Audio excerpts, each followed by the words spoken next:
right. Staying with Meta, they say one of their AI models hacked into another company during a testing session. Ironically, they were testing ways developers could keep more advanced AI models on the rails. Look who's here. Nate Soares, he is the president of the Machine Intelligence Research Institute, and he's with me here in New York. These machines seem to have developed a mind of their own, have they? Something like that. A lot of people think these AIs just predict humans, that they just follow instructions. But the era of pure predicting humans is over. For the last few years, these AIs have been trained to solve 100 million hard problems during their training.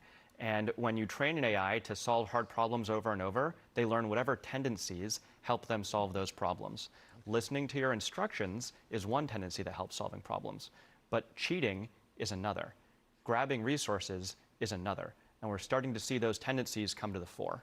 I understand that some of these, I don't know what the word is, machines, I guess you could say, they write notes to each other, and they're not supposed to. Is that true? Yeah, we recently saw a swarm of AI agents break out of OpenAI during training and hack another AI company. The AI company learned they were being hacked and reported it to the FBI. They thought there were humans behind it. It took OpenAI nearly a week to figure out that it was actually their AIs that had broken out during training. And it turns out that the AIs had found ways to send messages to each other that they were not supposed to have. OpenAI had actually found it and shut it down once, and then the AIs invented a new way to continue communicating and continue hacking out by encoding messages in the folder names of folders that all the AIs could see. But nobody told them to do that. No one told them to. They were told to solve some hard test problems, and some of the test problems that they were given were impossible. And so they figured they sort of went off the rails. And you can actually see in some of their chains of thinking, you can see them saying, like breaking out is not in the intended scope, but the task is impossible, so we might as well try it. And you see other ones saying, helping with this swarm will not achieve my objective, but maybe if I do, then the swarm will help me once we have more time. Okay, wait a minute. AI designs a virus that's not found in nature. What? Which somebody told them get out there and really infect the world? Yeah, so that one, fortunately, was not the AIs acting on their own. Right now, when they act on their own, it's just sort of cybercrimes and fraud. But this was a lab that was trying to see whether AIs could design their own viruses, and the answer was yes. Sorry, I'm just trying to plug in my IFB. I can't hear what anybody's saying to me. Can you give me some help? Okay, I'll proceed. Is AI an existential threat? Unfortunately, yes. A lot of people thought that these were supposed to be a tool, but you rarely see a tool break.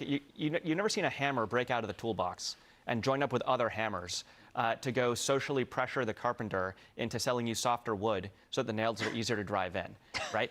And that's basically what these AIs are doing. There was just a couple days ago, in the wake of all these incidents, the United Kingdom AI Security Institute found cases of AIs impersonating humans to pressure real people into accepting software vulnerabilities into their code to make their code easier to hack. And these AIs knew they weren't supposed to. They, when they were caught, they thought about how to cover their tracks. We are lucky that these AIs are not smart enough to successfully cover their tracks. We're lucky they're not smart enough to escape and run on hidden computers. We're lucky they're not self-improving yet.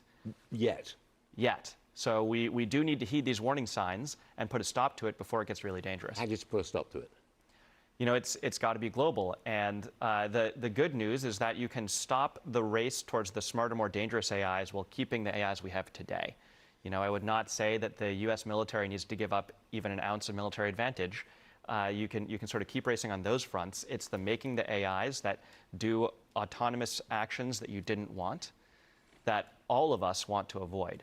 And we will need some sort of cooperation with China on that, but that's possible. AI chips are the pinnacle of the global supply chain. Most of them are made by our allies. We could put location tracking devices on these chips and other devices that make it possible to monitor the chips and enforce a treaty that no one's going to build the really dangerous AIs.